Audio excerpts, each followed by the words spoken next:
So hello students, welcome back to another video. तो मैं आज आपके सामने इसी के बाद प्रॉफिट के बाद वाली सेल्स मैक्सिमाइज थ्योरी की बात करने वाला हूँ, जो कि बहुत ही इंपॉर्टेंट होने वाली है।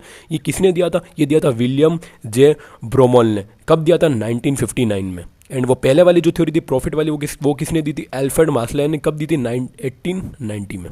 याद है आपको? जस्ट पहले वाली वीडियो अपन ने देख ली थी, आप वो भी देख लेना। अगर आपने नहीं देखी तो पहले वो देख लेना, फिर ये देख लेना, भले इसके बाद भी देख सकते हो, ठीक है। Firm aim to maximise sales revenue instead of profit. आप प्रॉफिट भले कम कमाओ पर सेल्स ज़्यादा करो। इसका मतलब ये, इन्होंने क्या बोला, क्या सेल्स पे ज़्यादा ध्यान दो। अगर आप ज़्यादा सेल्स करोगे, जो होलसेलर होते हैं ना, वो क्या होते हैं, उनका प्रॉफिट मार्जिन कम होता है बट सेल्स ज़्यादा होती है। ये मेनली होलसेलर के लिए है थ्योरी, वो रिटेलर के लिए। एज अ एग्जाम्पल बता रहा हूँ, लिख के मत आना, लिख के आना आपको। अमेजोन कंपनी के अंदर, अमेजोन क्या करती है? सेल्स पे काम करती है, प्रॉफिट कम कमाएगी बट सेल ज़्यादा करती है। जीरोदा क्या करती है? प्रॉफिट पे काम करती है। Sales revenue equals to price into quantity. अपन हमेशा से बेसिक रूल पढ़ते हुए आ रहे, इसका फॉर्मूला सबको पता है। Firm choose that the output level where the total revenue is maximise net not profit. Profit term maximise नहीं होना चाहिए, टोटल रेवेन्यू मैक्सिमाइज होना चाहिए। एसएफएन की बात कर ले, सेपरेशन ऑफ ओनरशिप मैनेजमेंट, अपन पहले भी देखा था, ये दोनों में होता है। Manager aim to increase sales growth and market share. वो अपने मार्केट शेयर को ग्रोथ करना चाहता है, भले प्रॉफिट कम कमाएगा बट लोगों के मन में जाना चाहता है वो। और minimum profit level is required to satisfy share holder.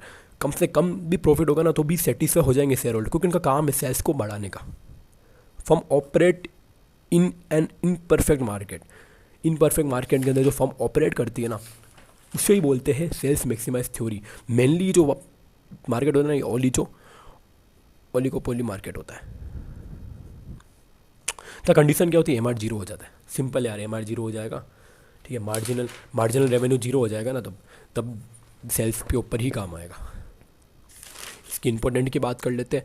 ये एक्सप्लेन करता है real behaviour of modern form का जो रियल बिहेवियर वो एक्सप्लेन करता है, ठीक है। ये मार्केट शेयर और ग्रोथ के ऊपर काम करता है। Useful for understanding manager decision में काम आता है। डिसीजन मतलब यार ऐसा भी नहीं है कि यार बिल्कुल आप सेल्स पे ध्यान दोगे, प्रॉफिट थोड़ा बहुत तो आपको भी अर्न करना पड़ेगा, तो थोड़ा क्रिटिक्स में आ जाता है इसके अंदर। नॉट ऑल फर्म, सब फर्म सेल्स पे फोकस नहीं करती, बहुत सारी फर्म प्रॉफिट पे भी फोकस करती है, पर ये डिफिकल्ट होता है प्रॉफिट निकालना इसके अंदर, और ignore long term probability ignore हो जाता है।